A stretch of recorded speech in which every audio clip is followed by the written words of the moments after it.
So, do you suck at practice? I suck at practice. I suck at practice. Huh. Yeah.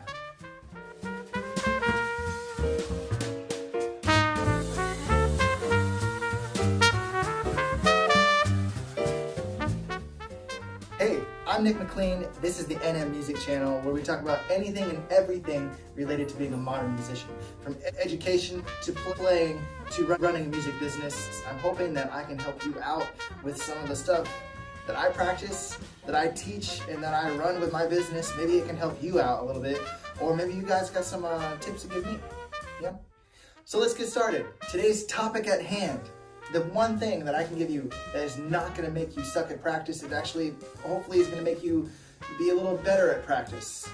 Do you have a practice plan? Do you have a good practice plan? That's the question. Does your teacher talk about practice plans? Do you talk about practice plans with your students? Are you just a performing musician that doesn't take lessons? Do you have a practice plan? I think you get the idea. The practice plan is the number one way, I think, the first step to say, hey, here's where I am, here's where I need to go, and here's how to get better. Here are 6 essential elements to include in your practice plan. First, you have to. I think it's the most important thing that you can do. Scratch that. I'm gonna go backwards from what I would call the least important thing to practice to the most important thing to practice. And this is all based off my experience teaching and talking to other teachers. I'm getting the importance of the number based off of either things I see students not doing or I see teachers not teaching, weirdly enough. So, number 6, the least important thing to practice. The least important thing to practice is your lesson book. Surprisingly, I really think, most teachers get into the lesson room, boom, pull out the lesson book, put it on the stand. Yeah, there it is. They teach and then you're done. That's not a music lesson. Hey, there's notes and rhythms here, go play them. You should be able to do that on your own. And that's why I think this is the least important thing that you can practice. The lesson book should be an easy thing to accomplish each week. It shouldn't take that much brain effort. If it does, then you're working out too hard of a lesson book. This isn't the challenge of the lesson. This just keeps you going. This is just that one little extra thing that gives you one little thing to work on the side. That's why it's the least important thing to practice. And it still makes the list. It still makes the list. Do I have to repeat that? It still makes the list, right? It has to be on the list because it is important. 5. I call 5 solo. The solo is your piece that you're working on, the thing that you want to perform, the thing that you're working to perform this weekend or in a month, or maybe it's your UIL contest down here in Texas. It's challenging. It's something you're going to be working on for quite a while, hopefully, unless you're more of a professional musician. 5 is solo. Do you have the solo part of your practice routine? I think you probably do, right? So number 4 is etudes. For me, it's learning new tunes, or actually transcribing solos, transcribing heads and transcribing solos, being a jazz musician. They're standard repertoire. They're helping you to get better. They should be pretty challenging. And most of all, they're probably a little bit more musical than the lesson book. Number 3, now we're getting down to the nitty-gritty, fundamentals. Yes, 3 is fundamentals. There are 2 more important things than fundamentals. We'll get to those in a second. But fundamentals is something that you're working on, something that's new, something that's driving you to get better at the horn. Maybe you're learning your major scales. Maybe you're learning your minor scales. Maybe you're learning chords and arpeggios. Diatonic 13ths, getting advanced there, right? Whatever you're learning, this is the section that is more challenging. You're taking your time to go through it, and you're thinking about how to play the instrument. You're thinking about how to work the instrument. But more importantly, this is that section that you're practicing the stuff you don't know. These are new fundamentals. Number 2, my favorite. Number 2, maintenance. This section is designed and put into your practice routine to maintain your playing. It should be stuff that you know how to play already.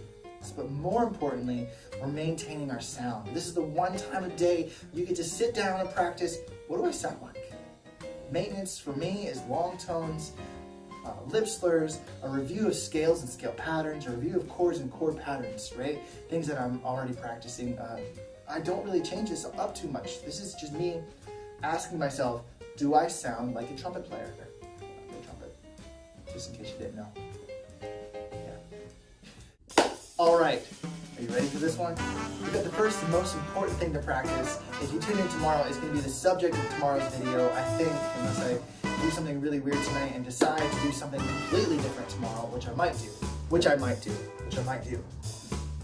Before we do number one, I want to tell you about my practice plan. That go ahead and look at it. It's literally the subjects here in order, kind of, for the most part, of what you are practicing, and it gives you this thing that you can take to your stand and put on your stand, write down what you are working on, and focus on getting these things done each week. You can get access to my practice plan to print this off for free if you go to my website, www.nm-music.org, and join the mailing list under the lessons category. Hit the lessons button, you'll see the lessons button. There's another button, the Jazztet, which leads you to my band's webpage on the same website, of course, and you can check our music out there as well. If you're interested in grabbing one of these lesson plans, go sign up for the email list. The first email that you'll get from the email list is going to have a big black button at the bottom where you can hit the download button and download it directly to your computer. To your computer. Once you do that, if you're a teacher, hand it out to a couple students and let me know how it goes. I want to know if they improve, if they like it, if they dislike it. My students tend to like it because it gives them some direction and thought of what to practice. Regardless, let me know what you think. If you're a student, grab one of these, print it off, and let me know in the comments below. How did it work this week? Did it go well? Did you do the things on this practice routine? Notice at the very bottom of the practice routine, you get 2 staves. You can write out some notes, some music. Maybe your teacher wants to write in a scale. But beneath the staves, you get this beautiful kind of thing right here. We got the order of flats and sharps. And below, you have the days of the week, where if you practice and you're not using that bottom stave, you can just check off each day of the week. All right, the most important thing.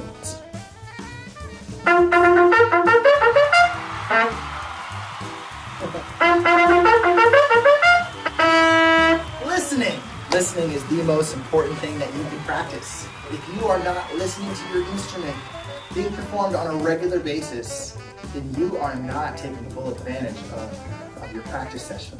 You're not taking full advantage of actually sounding like a trumpet player, per se.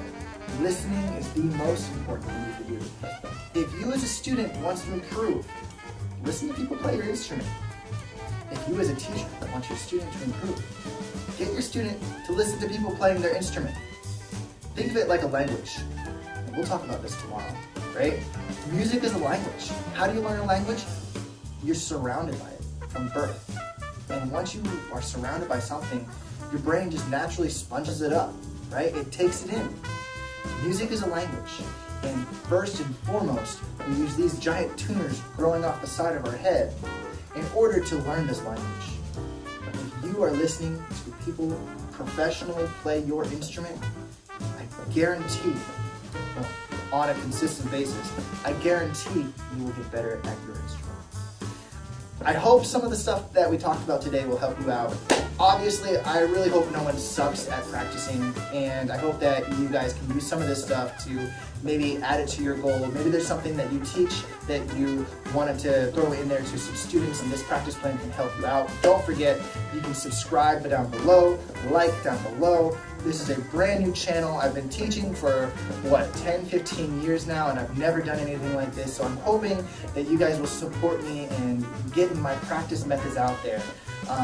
Stay tuned. I'm going to be releasing videos, hopefully on a daily basis, at least weekdays, when I'm the least busiest. Busy, right? And I hope that you guys have enjoyed some of this. Yeah. See ya. Oh, by the way, we are a music company. We do music things, right? We perform with my Jazztet. You can check them out on the website as well. We teach. We are a music education company as well. I love teaching, and I think, I can help a lot of people out get better at their instrument, meet their goals. Whatever your goal is, I think I can help you. So our business right here is If you're looking for a music teacher, let us find one for you. So if you go to the website, send me a message, either a Facebook, send me a message down below, say, I want a lesson. I will contact you. We can either have a free Skype lesson or a free, what is it called? FaceTime message. I want to see what kind of music teacher you need, and I want to find that teacher for you no matter where you're at. I'm doing this nationwide, so even if your area doesn't have a music teacher, reach out to me, say, hey Nick, what's up? And I will reach out to the appropriate people and find them for you, right? Yeah, check it out, read about it on the website. Thank you so much.